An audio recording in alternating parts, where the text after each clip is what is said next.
This coronavirus, one of my best friends in New York City, her husband had it for 16 days. Although he called to get tested and they couldn't test him. And he goes, well, maybe it was the flu. I'm like, I don't think it's the flu, dude. If it's like 15 days in bed where you could not move out of the bed because your bones hurt so badly. I hope you're all healthy. And if you had the coronavirus, I hope you're healing. And I've got a lot to talk about. So let's dive right into our special episode of The Tiger King. If you did not watch this documentary series that's happening on Netflix right now, let this be your call to action. You need to watch this crazy, crazy show. First, I want to talk about the 5 ways, briefly, 5 ways body language impacts leadership results right now, because this is affecting all of us. If you are in sales, if you are in leadership, if you are in customer service, if you are anyone that does face-to-face interaction, we are now doing everything online. And with that being said, body language is critical. It is absolutely critical. You want to make sure you have the right amount of body language in your Zoom calls, in your FaceTime calls. If you're just showing your face, you're losing all of your hand gestures. Hand gestures connect to a ton of success. People connect with you better. Students in math are smarter with hand gestures.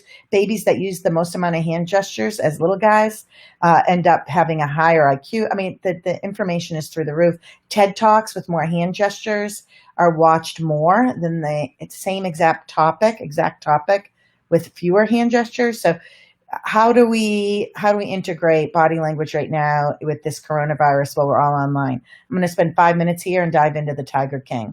Forbes magazine published an article a couple of years ago, and it said that people you're trying to influence are subliminally evaluating your credibility, confidence, and empathy, and more importantly, your trustworthiness. And they're evaluating this by not just by what you say, but your use of personal space and physical gesture, your posture, facial expressions, and eye contact. I'm going to give you a little brain hack right here to build rapport.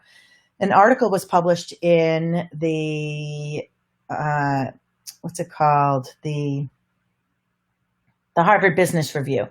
And what it talked about is how we can build trust very quickly.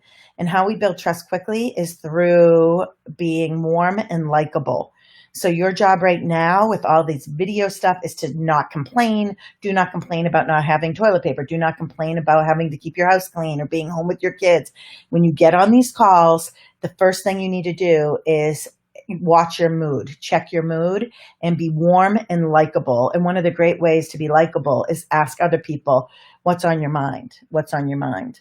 I've also talked before about a great way to get people to like you. I think it was in my last Celebrity Lie Detector live, which is the Benjamin Franklin effect, which is, I won't go into it here other than saying, get someone to do a small favor for you. Stop doing favors for everyone else because it just makes you like them more. It's called the Benjamin Franklin effect. If you missed it, you can watch it on Facebook, Janine /BLI, or Janine at Janine, Janine, BLI. It stands for Body Language Institute on Facebook. I'm also going to post last week's up on YouTube tomorrow, maybe today, and get more information there. So one of the great ways, warm and likable, ask other people what's on their mind. Do not complain. As a matter of fact, your mood is going to influence everybody else on that call. You want to be the person everyone wants to talk to. You don't have to be overly optimistic. Even people at the World Trade Center when it was crumbling, the leaders that were respected the most were the leaders that had a good attitude, a good mood, weren't freaking out, but at the same time were realistic. So you can be realistic and keep it positive. Slap a smile on your face. Also, shaking hands. Look at this. This is incredible. The power of research shows an average of 3 hours of continuous interaction to develop the same rapport you would get from a single handshake. Well, these days, it's funny if you watch all these movies like about sports or comebacks and they're high-fiving each other. I watch it and I go, well, that's not going to be happening anytime soon, if ever again. So what does this mean for you if you're online? It means we can no longer shake hands.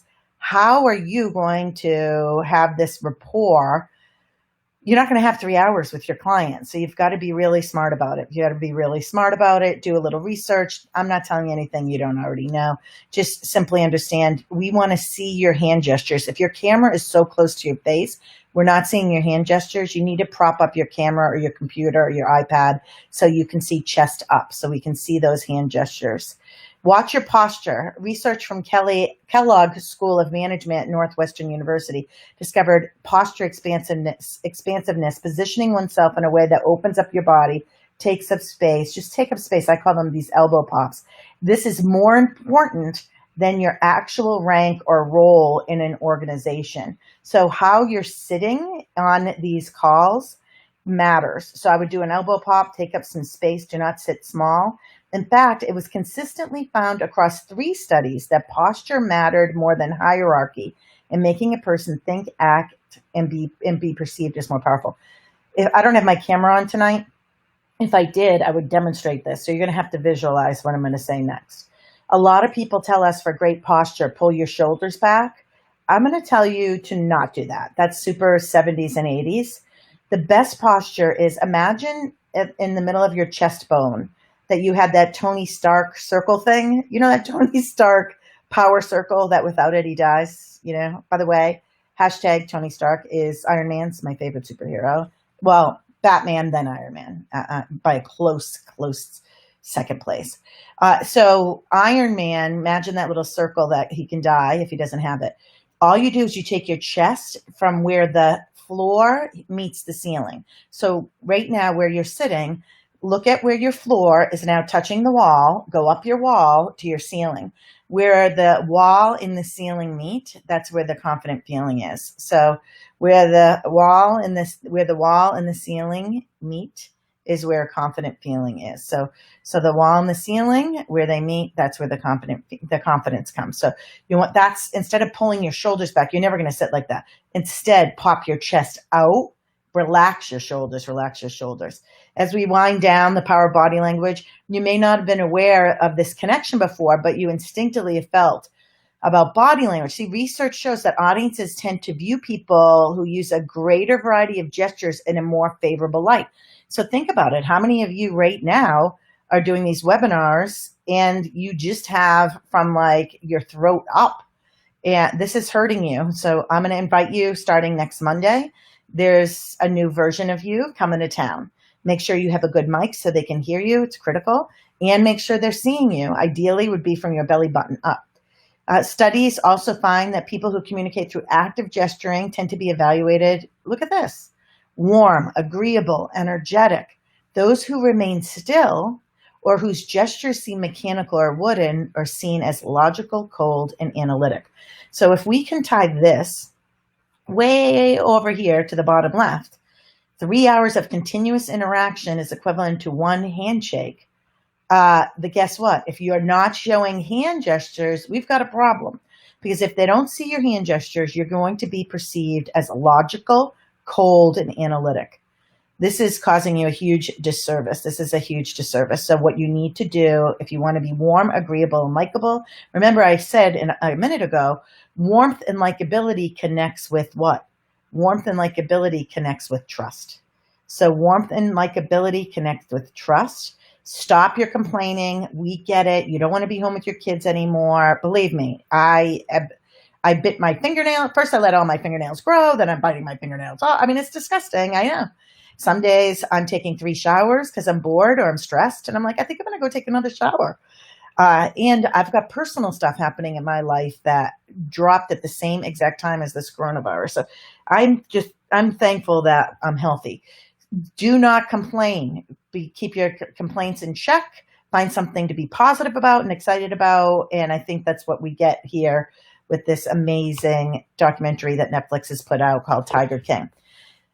4, your most influential communication medium is still face-to-face. In this fast-paced techno-charge, face-to-face is the most preferred, productive, and powerful communication. More business leaders communicate electronically, the more pressing it becomes for the need for personal interaction. We're all feeling this personal interaction, right? We're really getting an itch for it. We really want this big time. If you are a corporation or a company or you have a sales team, I'm going to talk to you in a couple minutes at the end of my program on how we can work together. I am going to take people. I'm a certified life coach. I don't typically coach because I speak 100 times a year to corporate America, to big crowds, 14,000 people, 5,000 people, or CEOs and executives at big meetings, from Coca-Cola to Booz Allen Hamilton, Lockheed Martin, to some of the pharmaceutical companies who are working around the clock right now to make a difference in saving people's lives. So because my work environment has changed, as you might imagine, I'm changing it. So I'm going to be doing a 7-week course. And if you're interested, it's the Body Language Institute's new competitive advantage system, 7 levels of reading and influencing human behavior. It's inspiring other coaches, whether you're a life coach, whether you're a soccer coach, hockey coach, whatever you are, or you're a mentor at work, sales teams and leaders to look at your world in a different way. It's fast and easy. And I even put down here, we're wondering if you're ready for some good old-fashioned human interaction where you can cut through the noise and get it from the horse's mouth. This will be with me, 7 weeks, and I'm going to take 3 groups of 50. So I'm going to talk about pricing at the end of my call. I already have it's almost full for my first group. So I'm going to talk to you about this. The price will double each of the times until I eventually get up to my speaking fee. So if this is something you're interested in, I'll tell you how you can get a hold of me. Also, at the end of my presentation today I'm going to talk about my podcast. So this is a free way. Both of these are 2 ways for you to go really deep. If you want to learn about human behavior in this new world and what you can do to get the biggest bang for your buck, in not only with work, but with your children, with living in the house together, with your spouses, right here, free way, paid way. Okay, so Open Loop is a podcast that launches this coming Tuesday. So I'll talk to you about that at the end. Before we go into Tiger King, I want to give you a brief lesson, because Tiger King, how I've set it up tonight, this will be one of many phases of Tiger King. There's so much data there if you've been watching it. How I'm going to set it up is I'm going to give you a quick little lesson. If you're new to my channel here on YouTube, this is the first time, incidentally, that I'm doing something live on LinkedIn. So hello to all my LinkedIn friends, and hello to my loyal Facebook friends who've been following me for a year. I took a 10-month hiatus and now I'm back. My name's Janine Driver. I'm a body language expert who worked for the federal government for 17 years with the Bureau of Alcohol, Tobacco, and Firearms. I've given 4 TED Talks. If you go to YouTube, you can put my name in, Janine Driver, and just put TED, T-E-D, or TEDx, and you'll see 4 talks. One of those talks went pretty viral. It's almost at 2 million people in the past year. I think it's called How 5 Words Will Get You What You Want, but I only give you 3 words. And the other talk about reading body language, the body language of murderers, is doing well too. It's getting closer to the million mark. So anyway, that's who I am. Be sure to follow my page. I'm going to be going live every week, and I'll talk to you about it at the end. So right now, I'm going to give all my newbies welcome to the party. I'm excited you're here. If you want to find out more about me, my website is my name, JanineDriver.com, JANINEDRIVER. And I'm glad, thanks, Yvette Murray. I am glad to be back too. I'm so glad you're here. Hello, everybody. Christina and Justin and Paula and Brandy and Michelle and Robin and Cassandra and Jennifer and Jana and Katie Bellamy. Oh my goodness. Hi. And Mary Dumont. Hey, Mary. Mary. Why you bugging? Laurel. Hi, everybody. Orlando, Elise, my BFF, Mary, Lisa. The list goes on and on. I know why, because you guys want to hear all about the Tiger King. And we're talking about one particular person tonight. First, let's look at Scott Peterson. And I want to show you some basic body language lessons. So I pulled a couple old school Scott Peterson stuff. And what we're going to look for is you're going to look for where there's a deviation in someone's baseline or suspicious behavior. So I'm just going to show you some suspicious behavior with Scott Peterson, who was found guilty of murdering his wife, Lacey Peterson, and their unborn son, Connor. You may remember this case from years ago. We will not go over all of these moves tonight, but I want to get you in the vibe of looking at the face tonight, because everybody is so into this webinars right now with the coronavirus and this FaceTime and Zoom. I thought, what a great time to do a special episode on looking at the face. So we're going to look at the face, and this information will be helpful to you in meetings as well. And one of my clients wrote to me, or not, didn't write to me, showed me a video a couple of weeks ago of a move I showed her in class that one of her employees was doing, and she was looking at him live in the boardroom on their camera. So she's a CEO or bigwig of this company, and she showed me, Janine, I want to show you this. What's this body language? And I told her, and she goes, oh my gosh. What the answer I gave her, I was like, this is uncomfortable. This is literally like holding your breath. This is when it comes to fight, flight, or freeze response. This is the freeze response. And like a little kid, when you yell at them, they literally stop moving. And we're going to talk about that. Do you remember with in Tiger King with the guy who accidentally commits suicide? And we see the camera on the other coworker. We're going to be talking about that on Wednesday night. So we're going to talk about that on Wednesday night. And the camera rolls. So he's sitting there for a while. You may think it's on a freeze screen. It's frozen, but it's not. So let's look at Scott Peterson with some basics. When it comes to reading body language, you're always looking for a baseline of the person. And you can get this pretty quickly. Think about it. I worked for ATF, the Bureau of Alcohol, Tobacco, and Firearms. If there was a fire or an explosion, the ATF agents would come in and have to do an investigation really quickly and do interviews. You get someone's baseline talking about non-threatening information. So I've watched hours and hours and hours of every ounce of footage on Scott Peterson I have watched.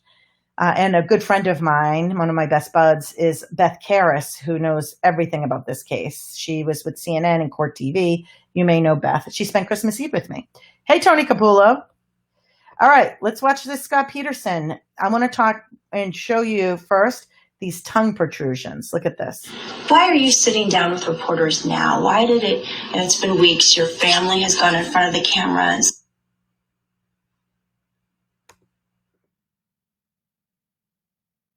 Why are you sitting down with reporters now? Why did it, and it's been weeks, your family has gone in front of the cameras.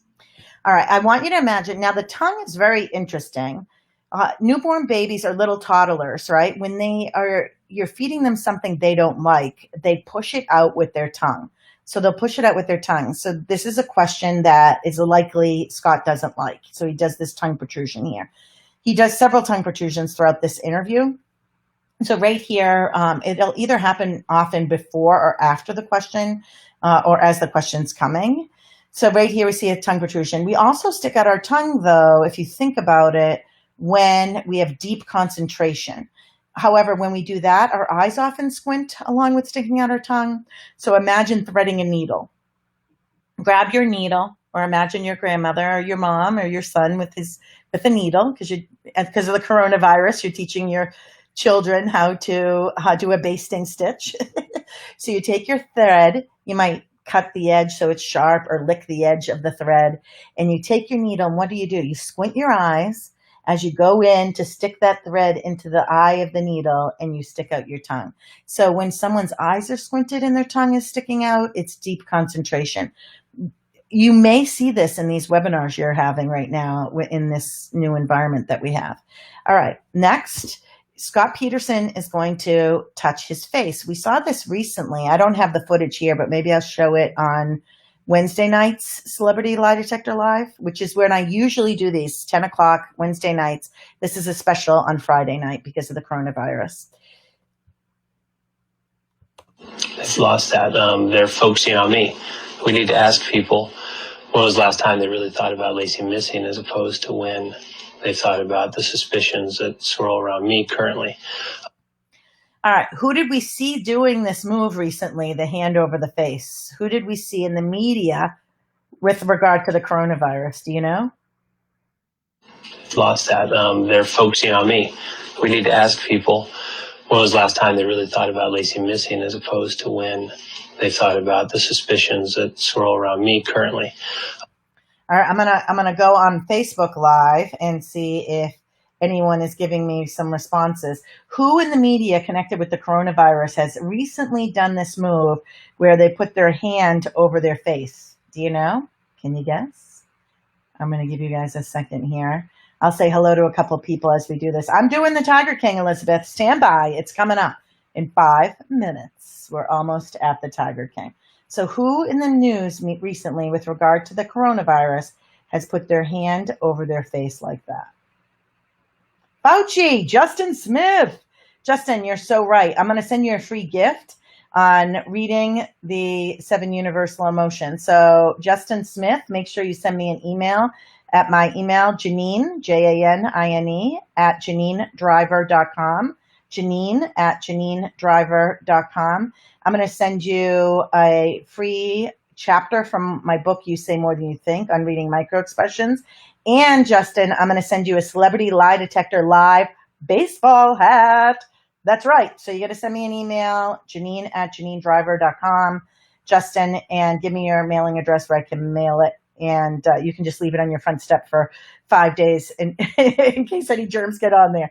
I'm healthy by the grace of God. Thank you. And I hope you are too, Justin. Good guesses. I see other people rolling in with the guesses too. Justin beat you all to the punch. Yes, when we heard President Donald Trump talk about the State Department, and he called it the deep state, we saw Dr. Anthony Fauci put his hand over his face like this. What it means is very interesting. So it says facial blocking, and it has to do with a primal response, that fight, flight, or freeze response. And I'm not going to tell you which one it is here because on Tuesday, this coming Tuesday, I think it's April 7th, my podcast called Open Loop is dropping on Apple and hopefully Spotify. It's called Open Loop. So put a note down, sign up, go to openlooppodcast.com, sign up so you can get alerts. As a matter of fact, we give you a sneak peek at openlooppodcast.com of all the topics that'll be on this Tuesday. We talk about celebs and pop culture and criminals. We do not talk about politics. I'm a political idiot. So if you have not already bounced over there, grab your cell phone or computer while you're listening here and go to Open Loop, Open, Loop, L-O-O-P, podcast.com and sign up to stay connected with myself and Elise. And we've got some really cool segments on there. And we're in Open Loop. We're going to talk about this hand gesture. Does this connect to, and maybe you could guess. Why don't you guess here? Do you think this, when someone covers their face, which is a blocking move, do you think that connects with flight, fight, or the freeze response? Fight, flight, or freeze response? It's one of them. I wonder if you could guess it correctly. Let's see. Maybe you could guess it. Last but not least, let's see what's going on with Scott Peterson here so we can get to where I know you want to go, the Tiger Guy, Tiger King. I know that we all, love each other and treasure each other, and everyone is going through a great deal of pain. All right, I'm going to play this again because this is interesting. I want you to look here at eye movements because what we're going to talk about with our good friend Carole Baskin is her eye movements tonight. So let's watch Scott Peterson's eye movements here. I know that we all, love each other and treasure each other, and everyone is going through a great deal of pain. First things before we get to the eye movement, almost all liars, it's like through the roof, over 85% of liars, some people say as much as to 90% of liars have a change in their tone and pitch of voice. So it can go down or go up. We hear Scott Peterson's voice go down here, almost inaudible towards the end. Britney Spears did this same thing when asked by Matt Lauer, pregnant and divorcing. And she was married to Kevin Federline. She was pregnant with her second baby. Her boobs were hanging out of her shirt. She looked like an idiot. And what happened was pregnant and divorcing, she's asked. And she says, no, none of that's true. None of that's true. You could barely understand her when she says none of that's true. 2 weeks later, she filed for divorce. All right, so tone and pitch, we're paying attention. Sometimes tone goes up. And when tone goes up and you think they're angry, anger is a secondary emotion to fear, anxiety, and sadness. So when someone's voice gets up, goes higher, it's because they're probably trying to push you away. Fear, anxiety, and sadness. Anger is a secondary emotion to those. So if someone is angry right now, so I want you to think about it. We're all living together. Some of you may have many kids. I have 3 kids. I've got personal stuff happening in my family right now, so it makes it even more complicated, and I don't want to go into it here. Just know it's incredibly complicated, and my stress is through the roof. It's like, so is it possible people could be seen as more angry? Maybe you could tell me on Facebook Live, which is on Facebook, you follow Janine, Janine BLI. It stands for Body Language Institute, Janine BLI, at Janine BLI. That's my public page. So maybe you can tell me there, are you angry? Is there someone in your house that's been angry, that's screaming a lot or hitting or throwing or frustrated? Get some fresh air. Air is great. You know, you're allowed to move around, I think, in most states, as long as you're not with others, to get some exercise. Even in your yard, get some fresh air. If you can't giggle it off, I say wiggle it off. Dance. Start your day with upbeat music, your favorite music. End your day with music that brings you joy. Know that when someone's angry, it's probably stress. Okay, fear, anxiety, or sadness. I know that we all, love each other and try. All right, Scott Peterson, when he answered questions in his numerous interviews that we proved to be truthful, where he worked, what he did, whatever, that he was dating Amber Fry, right? So his eyes would go upper left. This is part of what's called neuro-linguistic programming. And if you're in law enforcement, before you hang up and stop watching me, hang on tight. In law enforcement, this gets a bad rap. It's called NLP, neuro-linguistic programming. Neuro is the brain, linguistic is language, programming is how we put it together. Scientifically proven wrong for detecting deception. See, in law enforcement in the 80s and 90s, we were taught NLP with eye movements to spot a liar. And what we were told is if a typical right-handed person, if they look upper left, and we always read NLP, we read the eye movements by the other person's perspective. So if we're looking at Scott Peterson here at the screen, it's the direction his eyes are going. So upper right versus his upper left. So upper left is where his eyes usually go when he's answering information. We know that's truthful. Here, we see him go upper right. In the old days, we would say, without a doubt, this guy's lying. I'm not going to say that. It's been scientifically proven wrong by numerous people, because say if I said to you, describe your mother's face to me. You may imagine your mother's face floating in air, right? You see in your mind's eye your mother's face floating in air. So when you describe your mother's face, it's likely your eyes are going to go upper right. And in the old days, I would call you a liar. And I would say, you're not describing your mother's face. You're a liar. It's not that easy. It's not just because someone looks to their right, they're lying. But it certainly says there's a change in his baseline here. A good friend of mine, Lena Cisco, who worked for NCIS and interviewed the Taliban at Guantanamo Bay, she called it Gitmo. She did all these interviews. She had tons of files. She said the interview room, the interrogation room smelled like Lysol, urine, BO, and I forget what it was. I think that's it. Lysol, BO, and urine.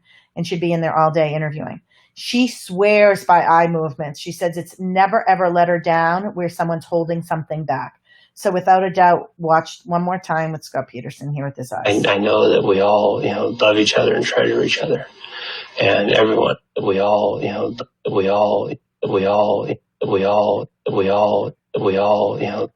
He's actually looking right here to the right near his ears, which is more advanced for NLP, where I'm not going into too many details on that right now. But just know when people look toward their ears, it's auditory. They're imagining sounds, right? They're imagining in their head someone saying something, right? So maybe here he's imagining one of the in-laws that doesn't like him or recently said something snippy, right? Because at this point they know he had an affair. Oh, that we all, love each other. He's talking about his family and Lacey's family.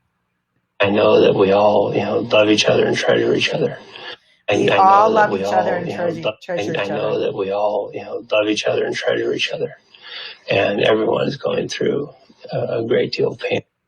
Fake, fakety fake. All right, so let's get out of here. That's your intro to being focused on the face It's Tiger King time.